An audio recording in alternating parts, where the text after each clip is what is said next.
Good morning. Good morning. Good morning.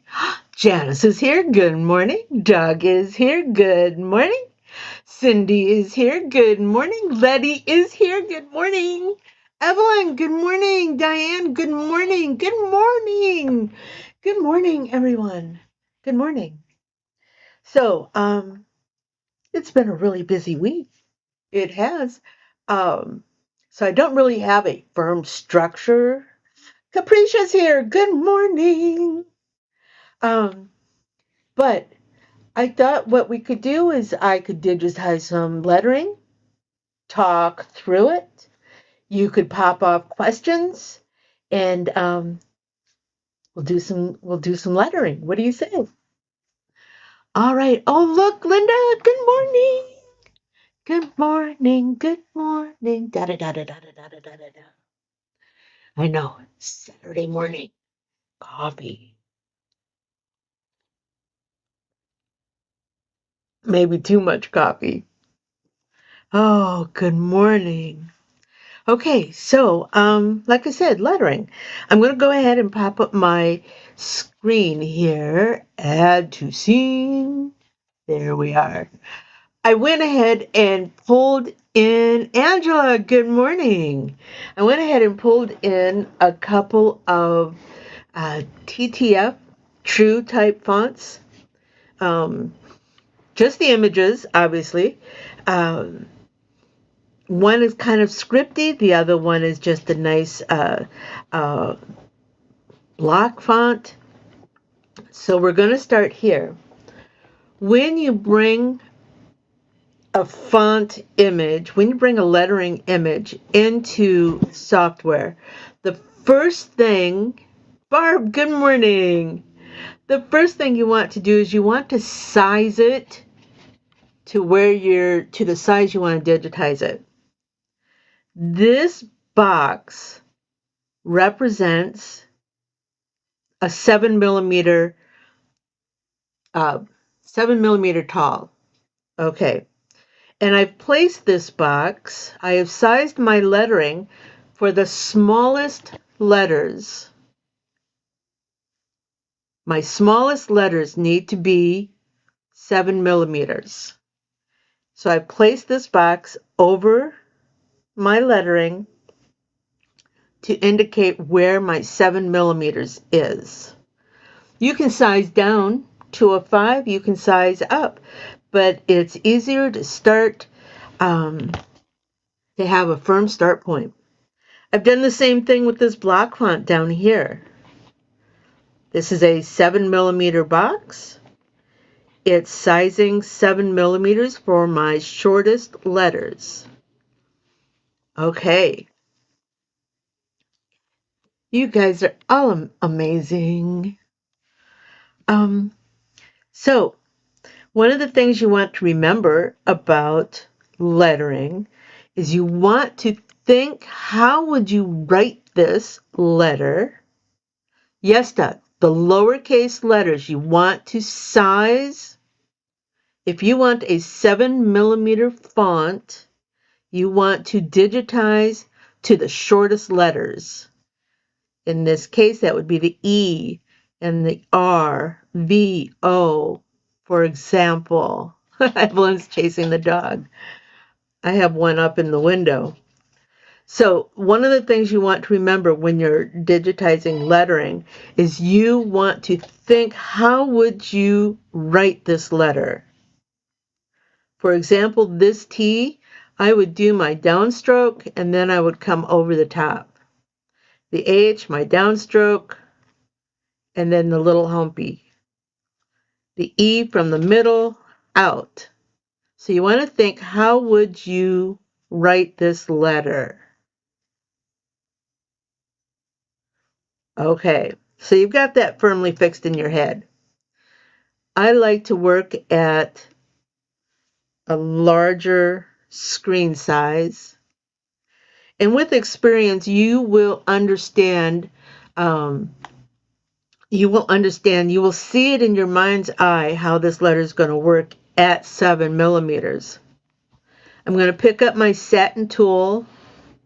I'm going to pick a color that I hope you'll be able to see. Of course, we can always change colors, right? And I'm going to start my font. So I know I'm doing a satin, so I'm going to do a couple of points here. And then I'm going to continue down.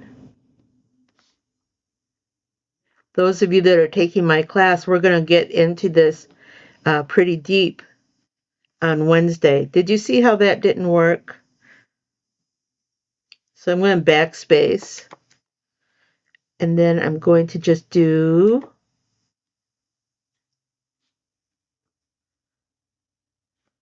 a straight. Now, once I generate the stitches, we have the first stroke of our letter T. Then I'm going to pick up my tool again, and I'm going to create my satin stitches.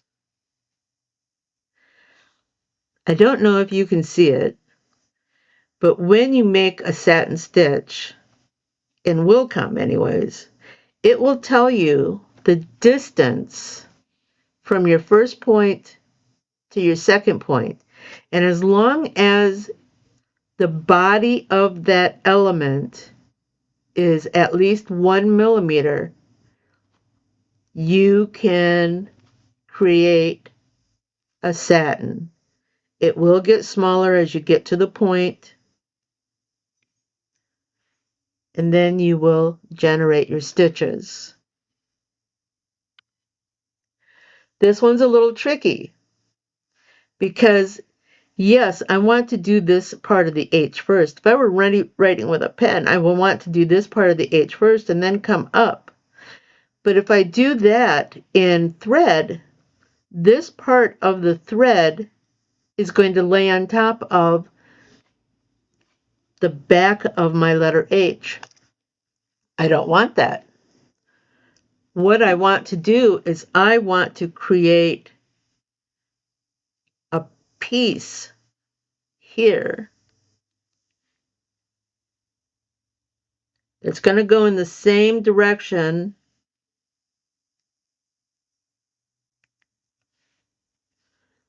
as the hump of my H, and then I'll go back. Yeah, let's start up here. Of course, it'd help if I laid my stitches correctly. There we go.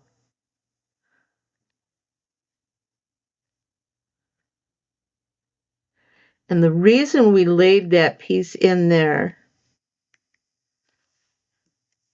is so when we come back, we're not laying on top of this back of the H.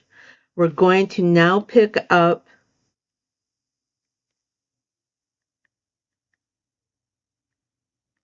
into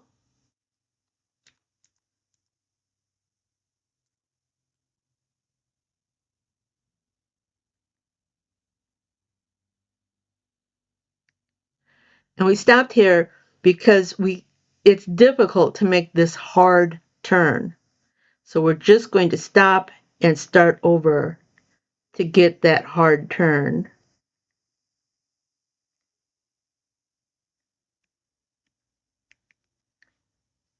Okay, do you see this? Now remember, we have this extra piece in here. So let's go back and look at the starts and stops for that piece. I'm going to increase our visual some more so you can see it. We started here, and it goes up here, but the stop is right here. Let's see if we can't get larger. Can you see the red X? It's right there. That is going to become our start point and our end point for this backstroke. There's our start and our end. And the reason it does that is so when we continue with this part, we're not laying the stitch over the top of our back. Hey, Jessie, good morning. We're going to start right here where we left off. So it looks like a continuation coming from under the back. Did that make sense? Do you guys have that? And of course, we had that hard turn here. So we just started a new stroke to come up into the hard turn. Let's go over to the E. We're going to pick up our tool. Now we're going to start here like we would with a natural E stroke. We're going to start inside the back area just a bit, just to create a slight overlap. Because you know push and pull is going to take effect, and we want to make sure that we're covered on the back side.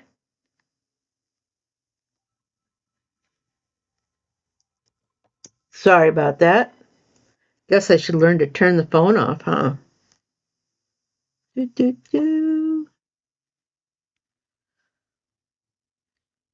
And left and right and right and left.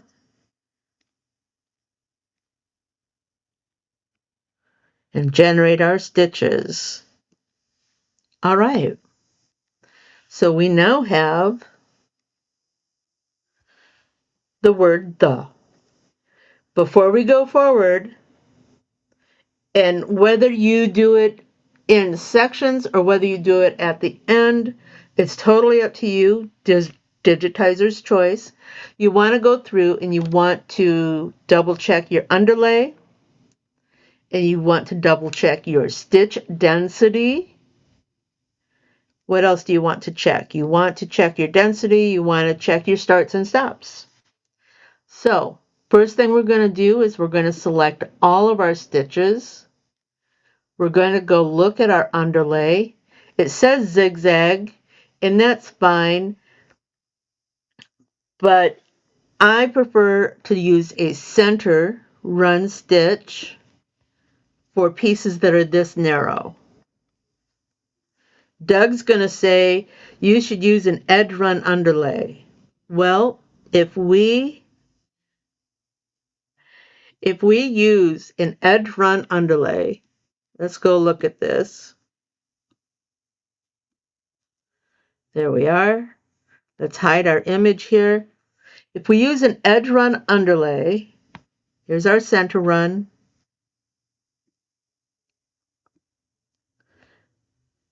Yes, it'll hold well through these thicker spots, but it'll bunch up. You'll get a double underlay here, which can cause issues. If these letters were larger, a bit larger,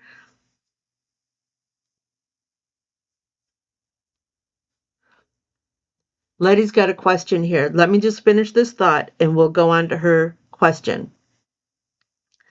If we were to make this larger, I would encourage an edge run underlay. But these are narrow letters, so I'm going to say no edge run underlay. Let's go back to our center run. And we're going to answer Letty's question. Letty doesn't understand why in lettering they use an edge run anyways. She says an edge run would literally end up showing on the sides bunches and just isn't clean. And you're right, it can. If you're talking about hats, because a hat is a round surface, it is possible that the edge run is going to peek out from under that stitch. But the reason there is an edge run underlay, and girl is in the window. Hold on a second, I'll be right back. Come on, little girl. Yep, down. Say hi to the people. Hi, people. There she goes. Okay, now they're probably going to play.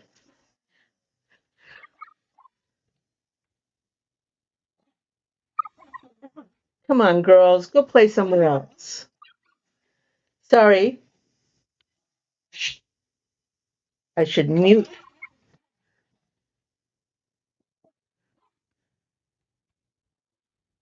Trying to give a lesson here. Gosh, they have no consideration. Okay, so we've made this satin column. It's wider. We're going to want to use. You've even had it show in flats. Okay. Yes, Doug. Edge run underlay helps make the edges of the stitches crisper. But why is that? And that's what we're going to talk about here. There is Jessie. Jessie wants to know if there's a way to inset the edge run underlay. Okay, so I want you to think of railroad tracks. Yep, we're going to go on the Santa Fe cruise. Railroad tracks.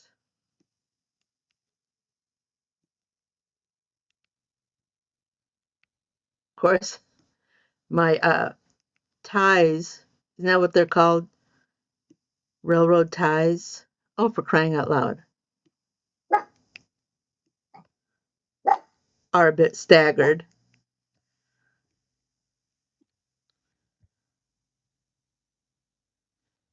Okay, so railroad tracks. And the wheel of a train is actually shaped, and this is going to be terrible. You ready? Yeah, that's not going to work. Thank you, Jessie. Is looking something like this.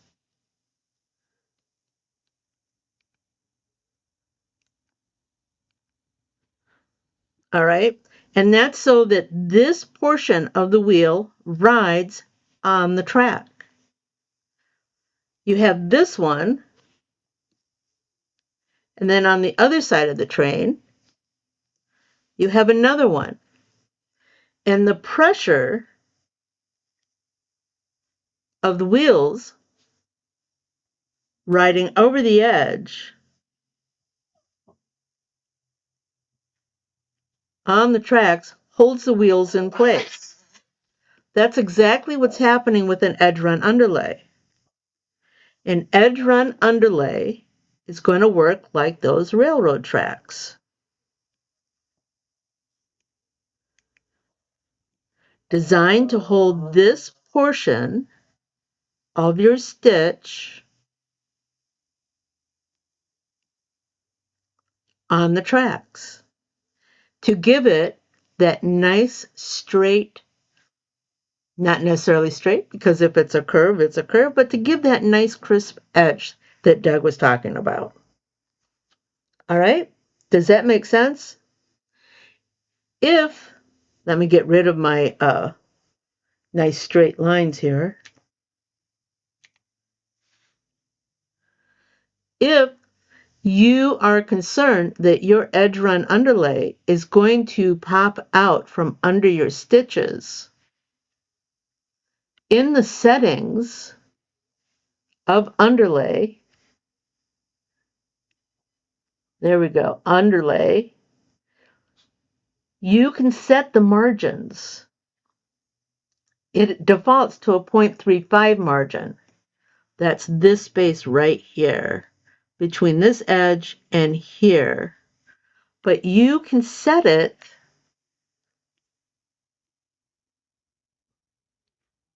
to something different.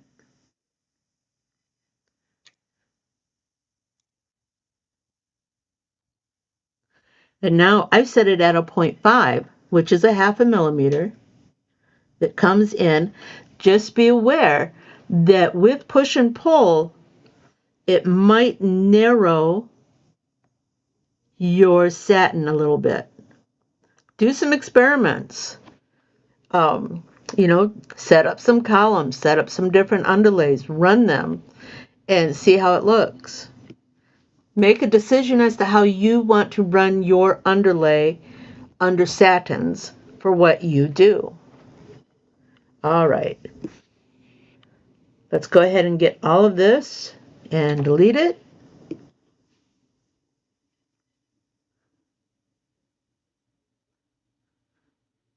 And go back to our image. Now remember how this H made a hard turn? Our Q is also making a hard turn.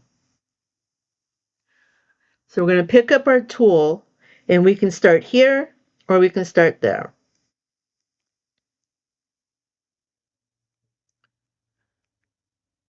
Oh, I changed colors.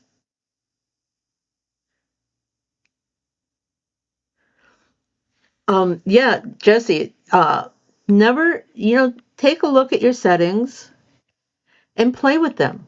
See what they do. For example, the angle. Let's go back and do that again.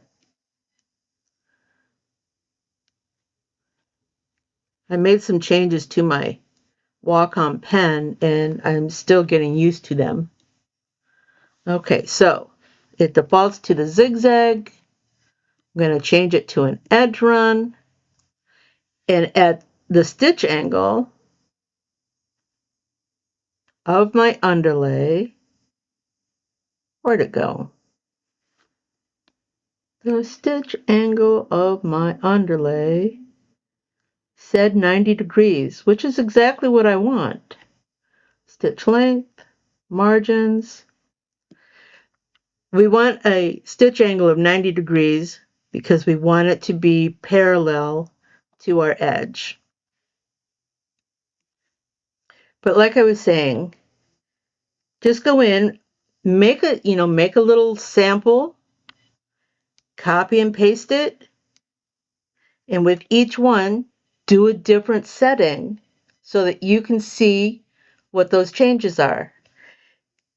And one of my most favorite people, Eric Campbell, has always said, when you are experimenting or when you're making corrections, make one change at a time and test run your sample, run your test. If you make multiple changes and, now everything is exactly where it is or where it should be, how do you know which one of those changes actually made the correction? You could get a mindset that you have to do A, B, C, D, and E in order to get the result you want, when all you really needed was C. But you won't know that if you've made all those changes and the other changes weren't relevant to what you needed. So make changes one at a time, run test pieces one change at a time so that you can see how that works. Okay, let's go back to our cue. So we started here, and we know that it's a hard turn, so we ended here. Now we're going to pick up the next stroke. Oh, look at that. Look what I forgot. We should have, just like our H here, I should have done the same thing with the Q. So let's pull that off to the side. Let's pick up a running stitch because we need to do a bit of travel.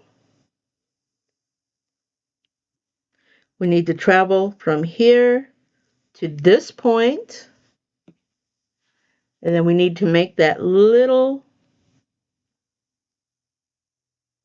connection. We'll bring this back down, move it to the bottom, and bring this back down so that when we come back up here, we just pick up where it leaves off.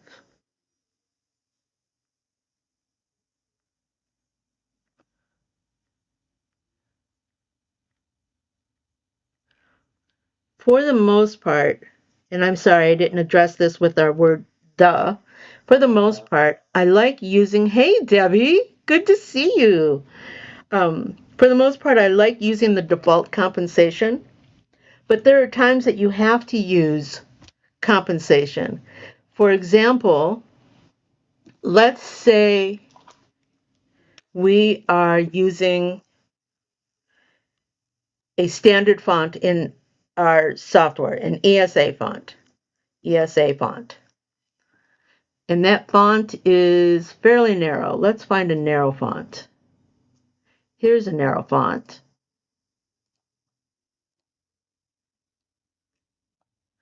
But our design file calls for a bold font, bold lettering. So how do you make this bold? That's where some compensation comes into play. You're going to increase your compensation. In fact, let me just make a copy, change its color,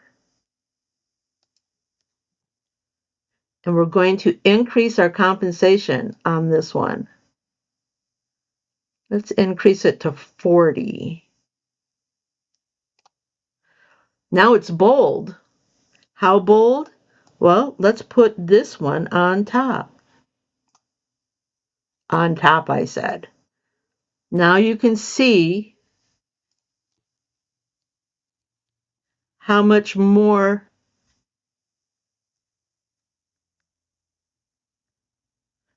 how much bolder this piece is.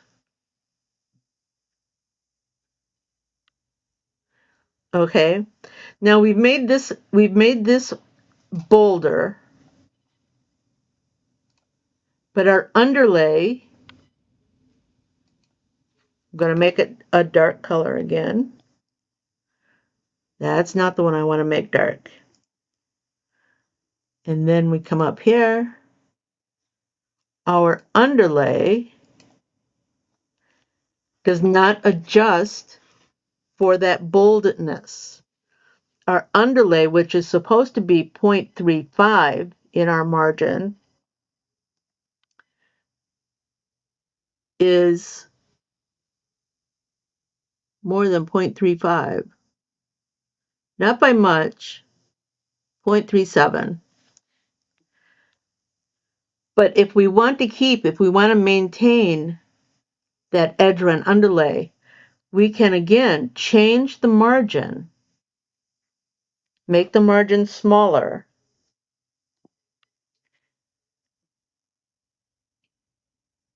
Where are you? There you are.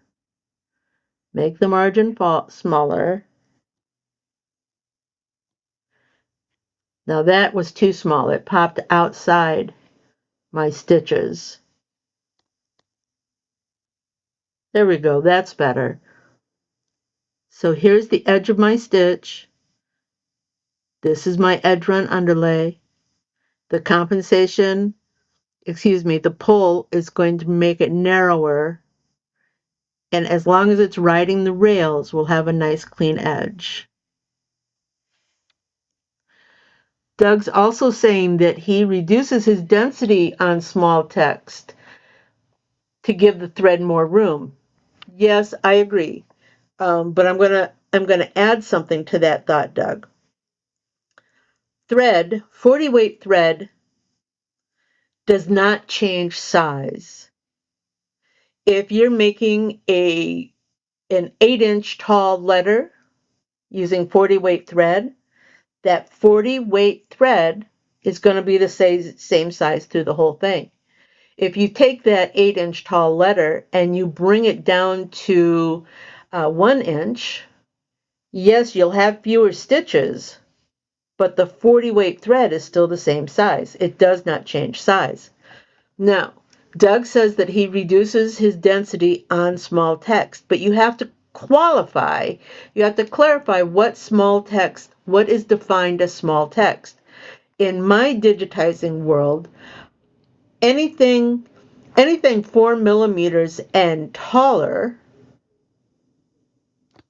is not small text. A 4mm letter, let's go back to our green line. If this line were 4mm, which it is now, I do not consider that small text. Anything under 4mm, I consider small text. And yes, for small text, I will adjust my density because my thread, my 40 weight thread, is still the same size. All right? And it's still going to need room to lay thread next to each other. So small text, I reduce the densities to give the thread more room to lay next to each other versus on top of each other.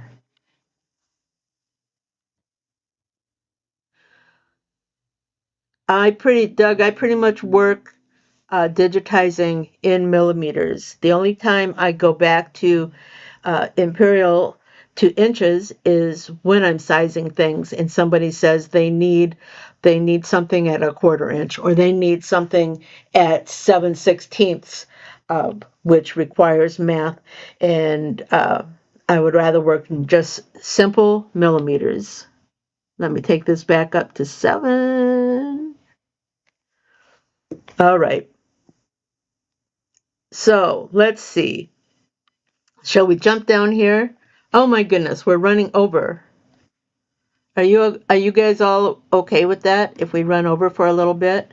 Because I want to show you the block font also. Let's just do this one letter real quick, okay? We're going to do the letter F.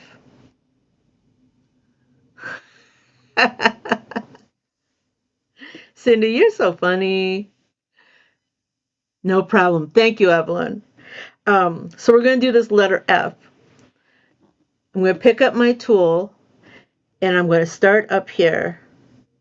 Actually, we might do a letter E too. So we start here, we create our curve.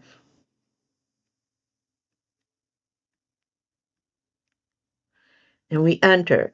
Now, we're going to have a slight gap. That gap is not going to be more than 2 millimeters. But we don't want to bunch up all this extra thread under here for our crossbar. So we're going to come down here and start over and then come pick up our crossbar.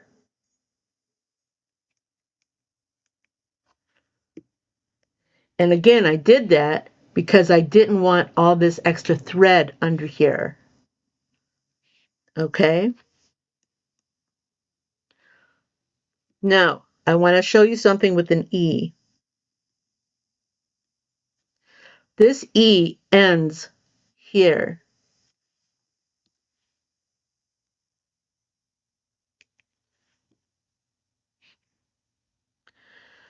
Because the way push and pull works with satins, what's going to happen is when this E stitches, because remember we're going to start here, come around, and it's moving in this direction.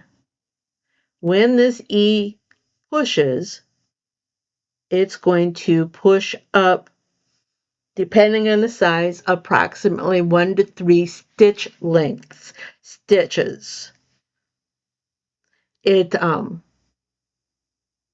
It hasn't really added any stitches. It's just shifted. It's just pushed the stitch location. So how do we do that? How do we compensate for that? Well, we pull back 2 to 3 stitches. So let's do that E and I'll show you. Changing colors again. Start here. Remember, we want a slight overlap. We got this big old point here. We can start our curve.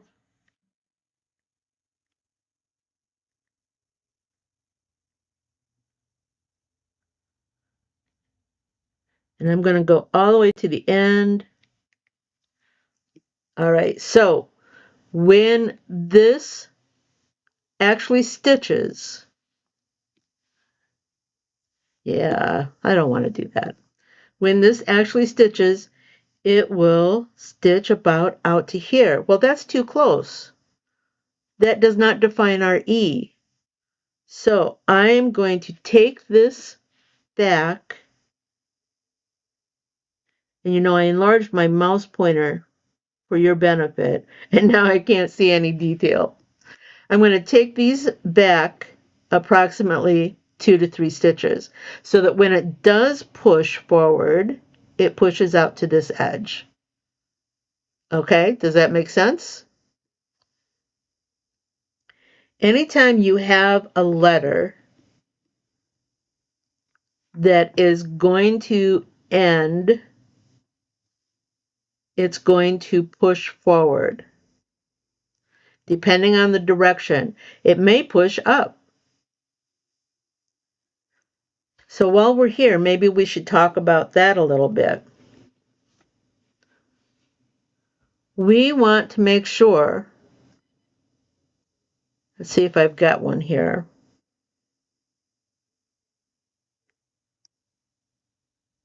Da, da, da. I'm glad you like it, Jessie. If you've got any others, just give me a holler. Let me know what you're thinking. I am looking for a set of letters that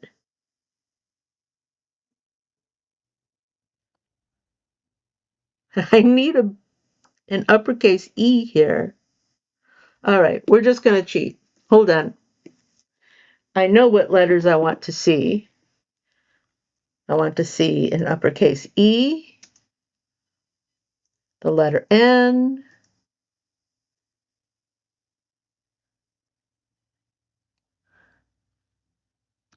and an S. Okay. We have an uppercase E, and we use that one because it has straight lines that goes across. We used an N because it has an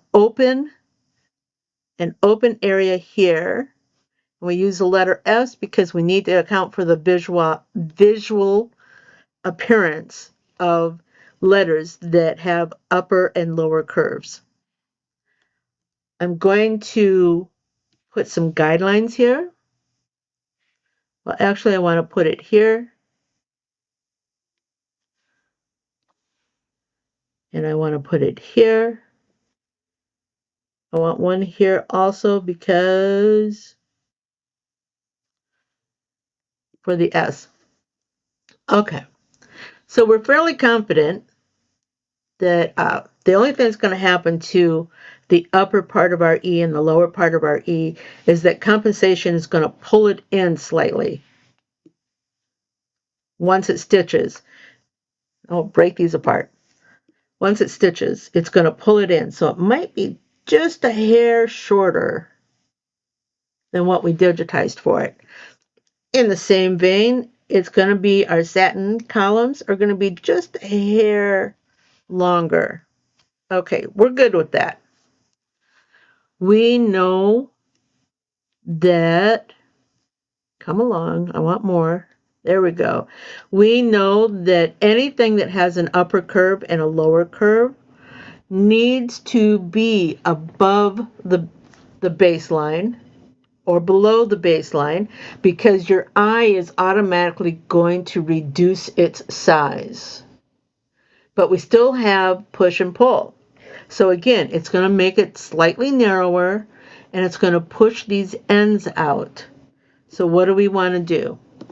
We want to take these ends in 2 to 3 stitches so that when they push, they're going to come out to where we want them.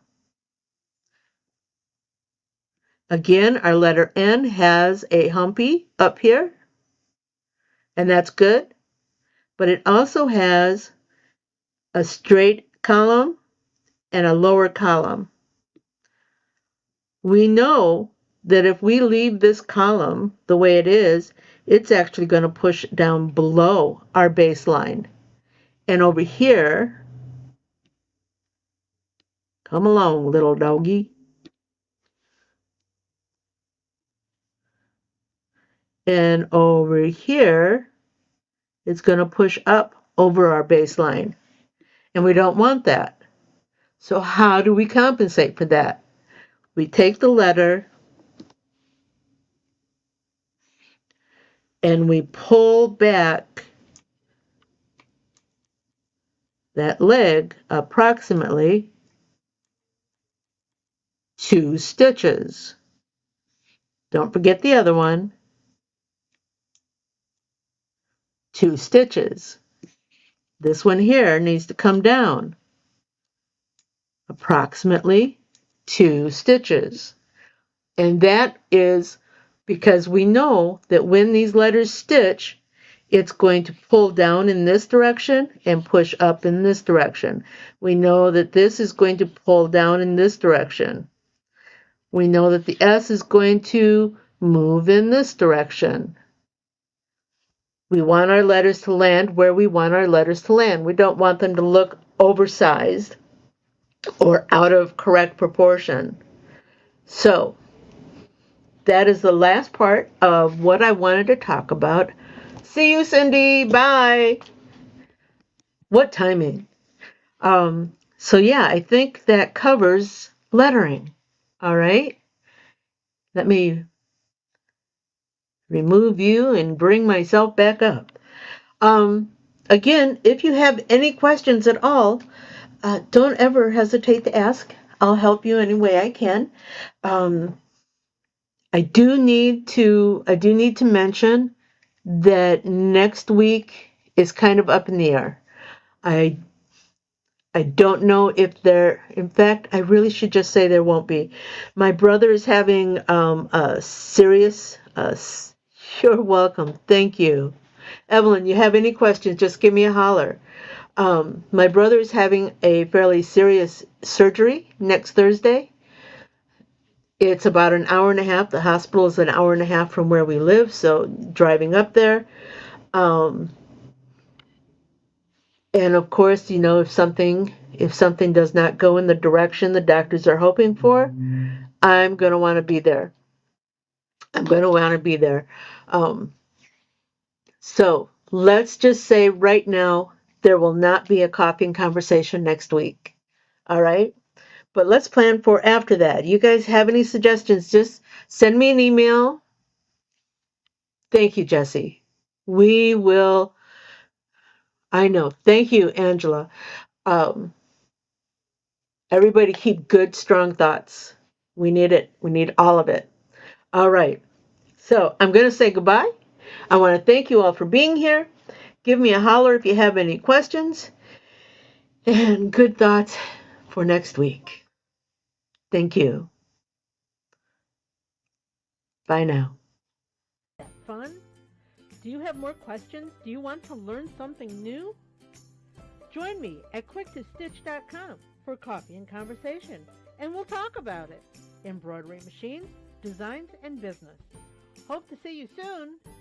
Bye now.